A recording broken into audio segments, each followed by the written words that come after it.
Olá, querido estudante, tudo bem com você? Sou a professora Daniele Nunes. Meu sinal na comunidade surda é este aqui. Seja muito bem-vinda ao projeto Aprender Além da Escola do Centro de Mídias e Tecnologias Educacionais da CEMED Manaus. Hoje iremos para mais uma aula de língua portuguesa.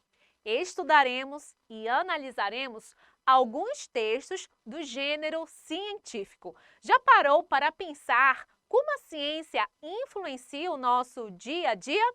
A nossa aula de hoje é sobre isso. Preparado? Vamos lá para a nossa hora de aprender.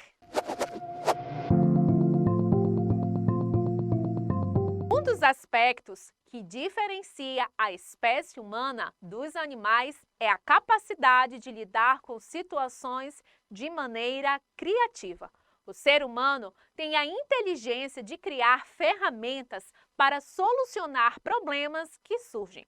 Essa constante satisfação com o que existe e a busca pela inovação fez com que um homem passasse a desenvolver tecnologias tão bem-sucedidas que mudaram completamente nossa forma de viver e ver o mundo. Por isso, a história da humanidade é marcada por grandes descobertas, que vão desde a descoberta do fogo, passando pela criação da roda e até o surgimento da internet. As descobertas e as invenções nos cercam todos os dias. Onde podemos encontrar a ciência e todas essas descobertas em nosso dia a dia? Os eletroeletrônicos dentro da sua casa, nas clínicas e hospitais, nos remédios e medicamentos, na alimentação, nas fábricas e indústrias, nos meios de transporte, nas comunicações e até na própria escola. Desse modo, a ciência acaba influenciando a nossa vida. Quem nunca assistiu a uma série sobre conhecimento científico? Aquilo que se diz lá pode ser comprovado cientificamente. Porém, quero fazer uma pergunta a você. Como você sabe o que acontece no mundo científico? Existem alguns meios de acesso às informações científicas. Os meios mais tradicionais são jornais e revistas, sites e a internet de modo geral.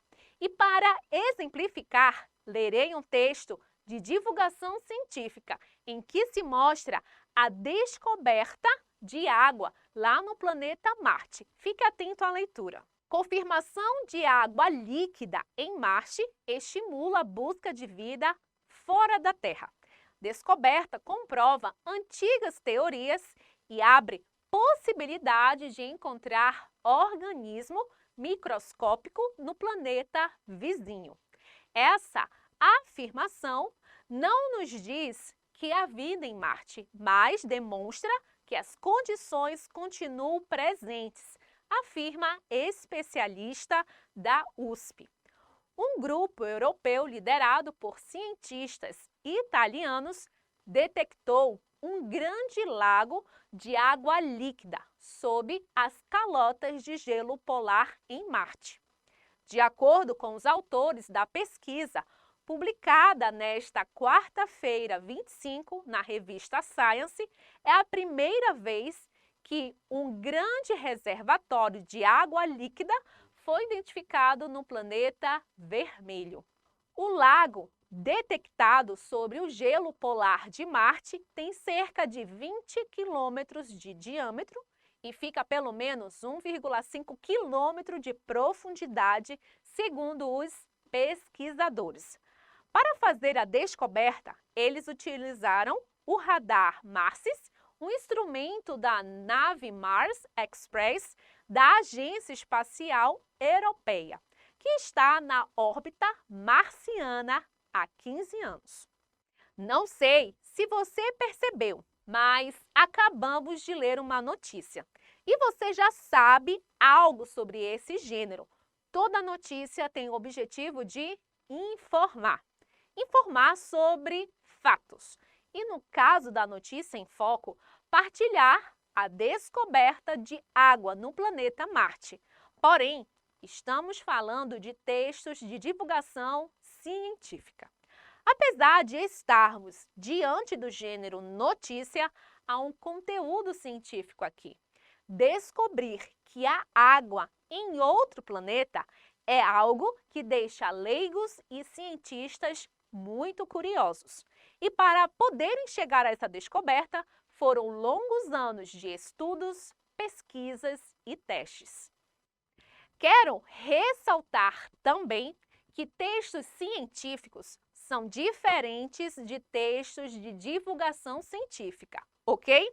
Textos científicos são voltados aos cientistas, aos especialistas, voltados às pessoas da academia, que estão no contexto de pesquisas. Por outro lado, textos de divulgação científica têm como leitor a pessoa leiga, aquela que não tem conhecimento específico. Logo, uma pessoa comum consegue compreender um texto de divulgação científica. Porém, se a mesma se deparar com um texto científico, pode ser que por vários momentos se esbarre em nomenclaturas de cunho científico. Para vocês terem ideia de como estamos cercados de textos de divulgação científica, mostrarei para você uma reportagem na TV. Fique atento.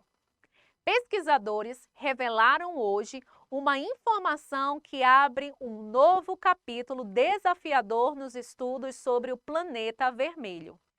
Um grupo de pesquisadores da Agência Espacial Italiana anunciou nesta quarta-feira, 25, a descoberta de um reservatório constante de água líquida em Marte.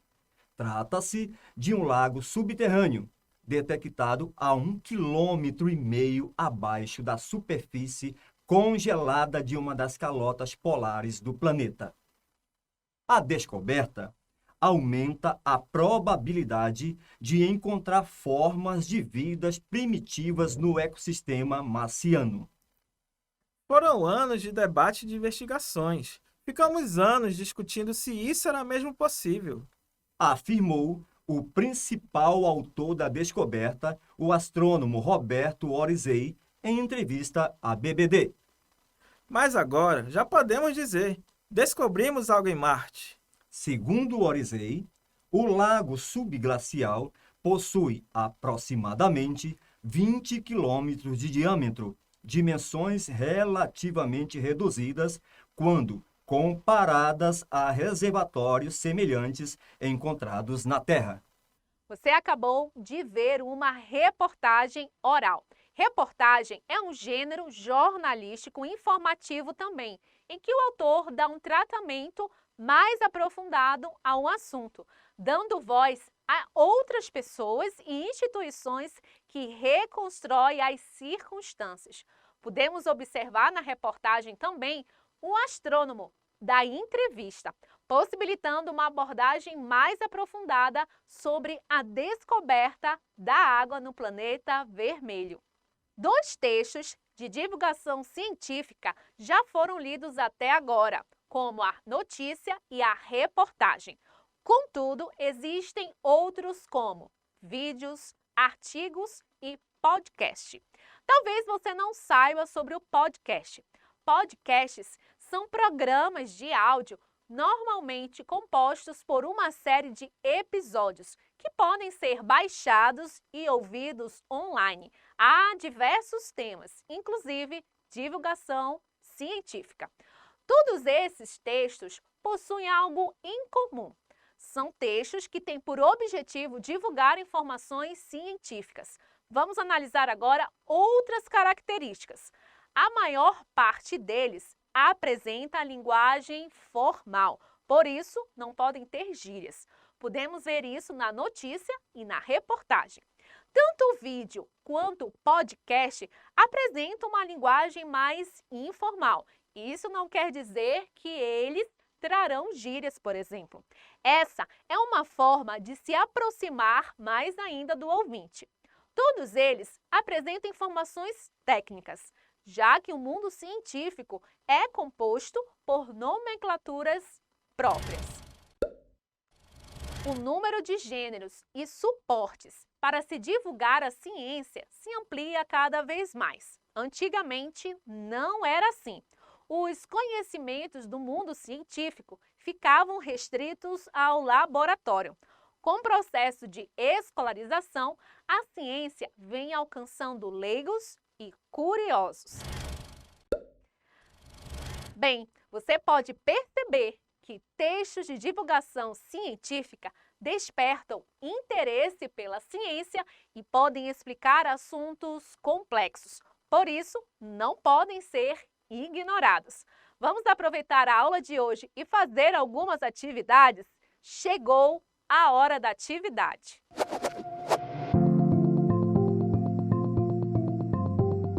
Atividade número 1. A linguagem própria do artigo de divulgação científica é: letra A, informal, utilizando gírias para se aproximar do leitor. Letra B, informal, comunicando o que todos conhecem. Letra C, formal, obedecendo a norma padrão da língua. Letra D, regional, utilizando palavras de uma determinada região. Relógio na tela para você responder essa questão.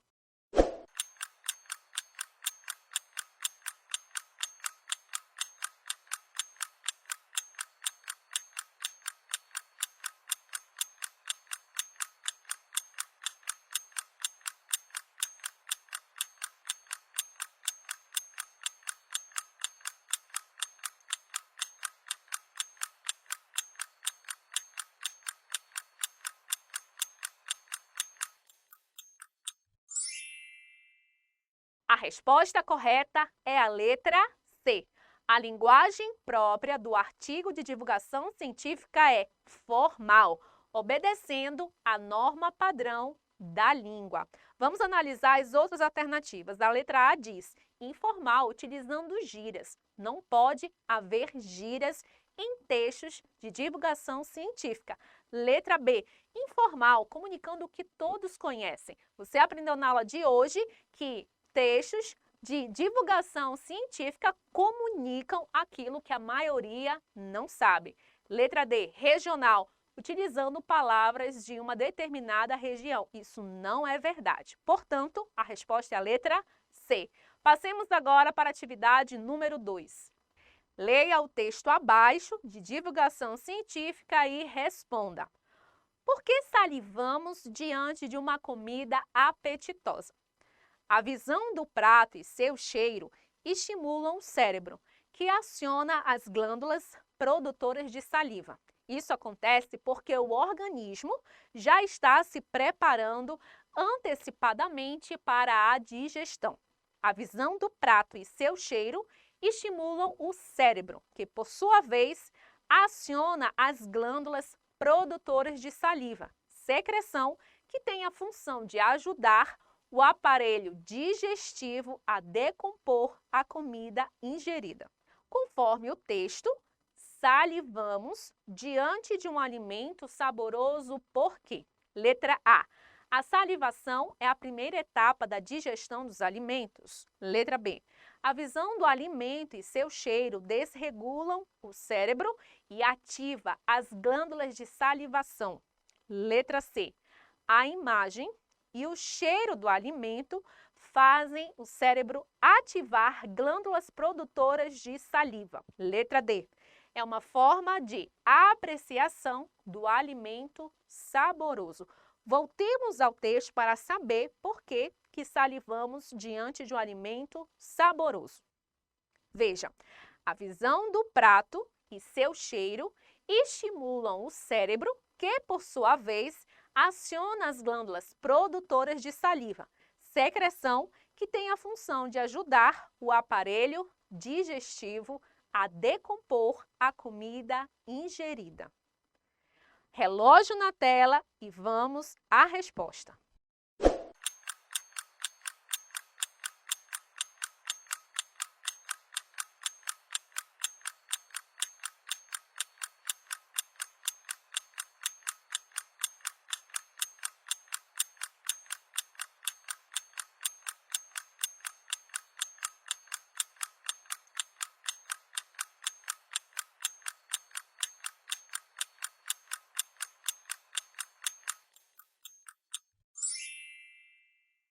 A resposta correta é a letra C.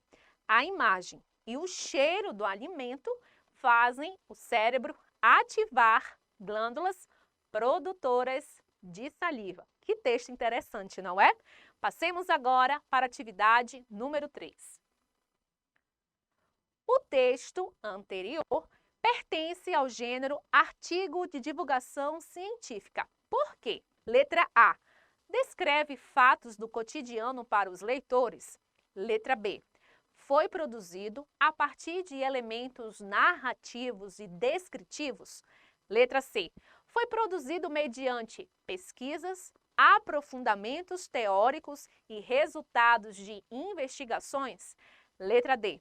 Traz elementos argumentativos e opiniões de diversos setores da sociedade. Veja que o artigo de divulgação científica tem características próprias. Responda essa questão, tempo na tela para você.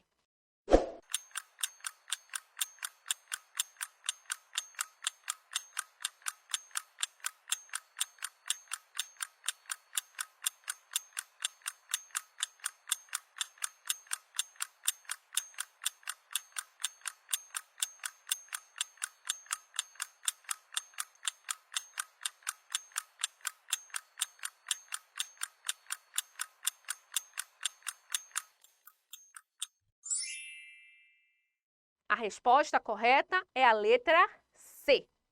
Foi produzido mediante pesquisas, aprofundamentos teóricos e resultados de investigações. Logo, é um texto de artigo de divulgação científica. Depois das atividades feitas, vamos lembrar um pouco do que vimos na aula de hoje. Chegou a hora da revisão.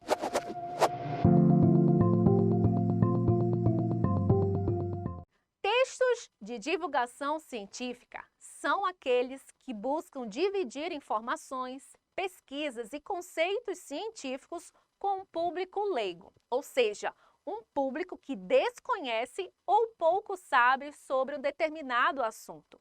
Vimos que há vários gêneros que se propõem a fazer divulgações científicas como notícia, reportagem, vídeos e podcasts.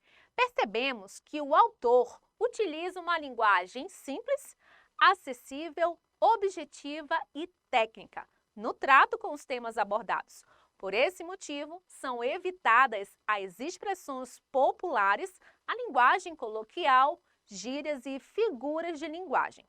Textos de divulgação científica são escritos por pesquisadores e especialistas num assunto dedicado ao ramo da ciência. Esses textos manifestam uma função essencial para o desenvolvimento da sociedade, visto que são divulgados conhecimentos diversos, baseados em experimentos e estudos de casos.